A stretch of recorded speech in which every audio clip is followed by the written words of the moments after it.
Special topic of high school में आज का टॉपिक आपका है धावन सोडा बनाने का तरीका। पिछली वीडियो में हमने आपको क्या पढ़ाया था, बेकिंग सोडा बनाने का तरीका। बेकिंग सोडा के फिजिकल प्रॉपर्टीज हमने आपको पढ़ाई थी, बहुत अच्छे से समझाया था। तो आप मेरी जो है नेक्स्ट वीडियो में जा करके बेकिंग सोडा यानी खाने के सोडे का उपयोग आप देख सकते हैं, समझ सकते हैं। ठीक है, तो आइए स्टार्ट करते हैं। धावन सोडा नाम डालिएगा, धावन सोडा यानी कि वॉशिंग पाउडर, यानी कि वॉशिंग सोडा भी इसको कहा जाता है। ठीक है, वॉशिंग पाउडर। ठीक है, वॉशिंग पाउडर, धावन सोडा जिसको हम कहते हैं, धावन सोडा। ठीक है, अब देखो किसी भी चीज का निर्माण करने से पहले क्या है कि भाई उसका सूत्र आपको पता होना चाहिए। ठीक है, तो धावन सोडा का सूत्र क्या होता है, कौन बताएगा? Na2CO3 क्या होता है? Na2CO3 होता है। ये क्या होता है? धावन सोडा होता है। अब इसका निर्माण कैसे होगा? ठीक है, तो Na2CO3 अगर इसका सूत्र होता है, यानी कि इसका नाम होता है सोडियम कार्बोनेट। अगर सोडियम कार्बोनेट इसका नाम होता है, Na2CO3 भी लिखा जाता है। अगर इसमें ऐड कर दें हम क्या, 10H2O भी लिख सकते हैं इसको हम, 10H2O। ठीक है, तब इसका नाम हो जाएगा सोडियम कार्बोनेट डेका हाइड्रोजन, यानी डेका हाइड्रेट भी कह सकते हैं इसको, डेका हाइड्रेट है ना, सोडियम कार्बोनेट डेका हाइड्रेट इसका नाम हो जाएगा। इसका बनाने का तरीका क्या है कि जब हम क्या ले लें, NaOH ले लें। क्या ले लें? देखो रासायनिक समीकरण लिखेंगे इसका, रासायनिक समीकरण, रासायनिक समीकरण। देखो भाई, रासायनिक समीकरण में क्या करना है कि कुछ रिएक्टेंट आपको लेने हैं। तो रिएक्टेंट क्या लेना होगा आपको? NaOH। ठीक है, प्लस NaOH प्लस CO2 लेना पड़ेगा। क्या लेना पड़ेगा? CO2 यानी कि कार्बन डाइऑक्साइड। और ये क्या है? Sodium hydroxide. क्या है बेटा? ये सोडियम हाइड्रोक्साइड है बेटा ये। ठीक है, और ये आपका है कार्बन डाइऑक्साइड। क्या है? कार्बन डाइऑक्साइड है नहीं है। अब क्या करोगे कि एक चीज आप थोड़ा देखिएगा कि यहाँ पर Na2 है, यहाँ पर रिएक्शन करवाने जाओगे तो Na की मात्रा आपकी कम लग रही है। ठीक है, तो इसको 2 भाग कर लीजिएगा। क्या बन जाएगा आपका? Na2CO3। अब देखो इसमें क्या है कि कुछ और बचेगा, जिसको हम क्या कहते हैं? जल कहते हैं। कहते हैं नहीं कहते हैं? तो आपका जल जो है बाहर हो जाएगा और सोडियम कार्बोनेट आपका बनके तैयार हो जाएगा। ठीक है, समझ में आ गई?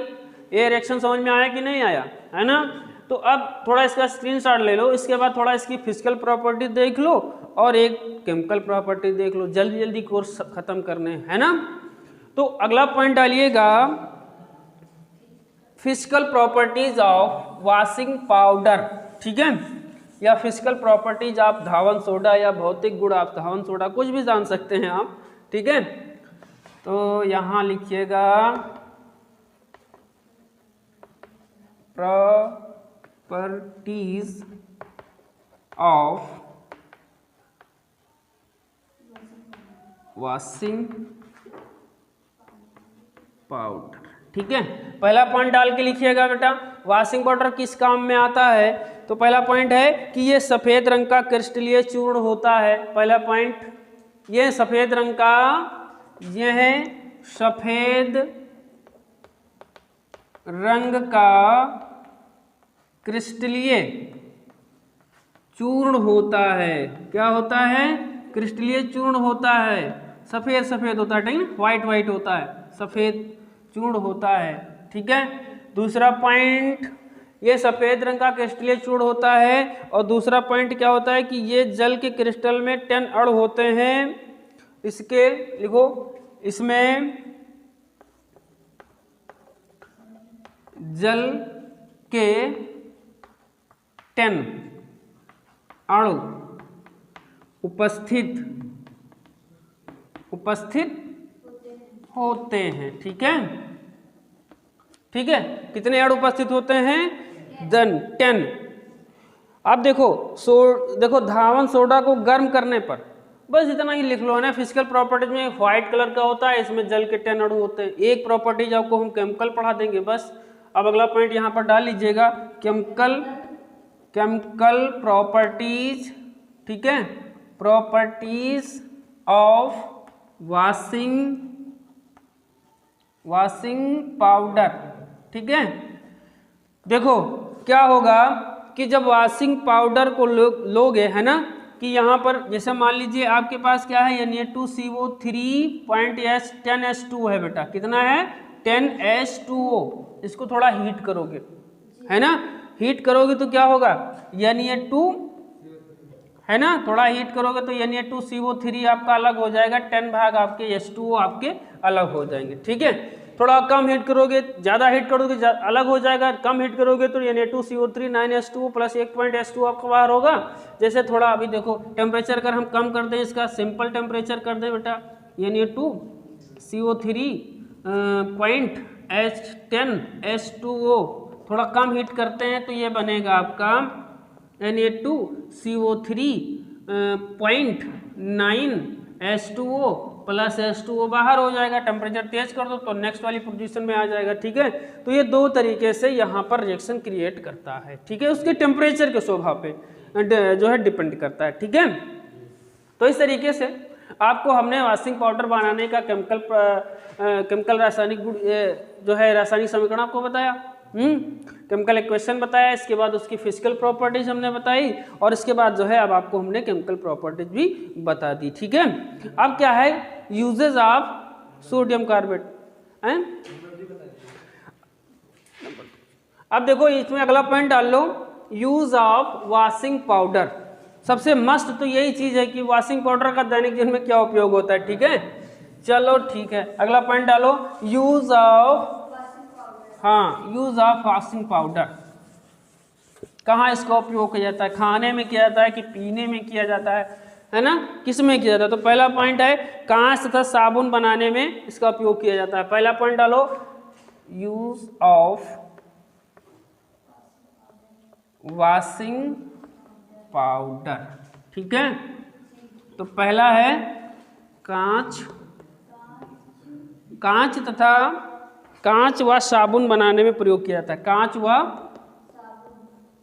साबुन बनाने में किया जाता है। ठीक है, कांच तथा साबुन बनाने में किया जाता है। अगला पॉइंट डालिएगा, कांच तथा साबुन बनाने में किया जाता है। अगला है कि जल की अस्थायी कठोरता को दूर करने के लिए भी किया जाता है। जल की अस्थायी कठोरता को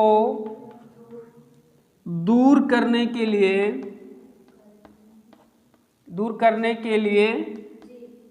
किया जाता है उपयोग। ठीक है, के लिए किया जाता है। समझ में आ गया? अब अगला पॉइंट डालिएगा कि अब अगला प्रयोग कहाँ होता है, किस में उपयोग होता है? तो लिखिएगा कागज तथा कपड़ा के उद्योग में भी किया जाता है।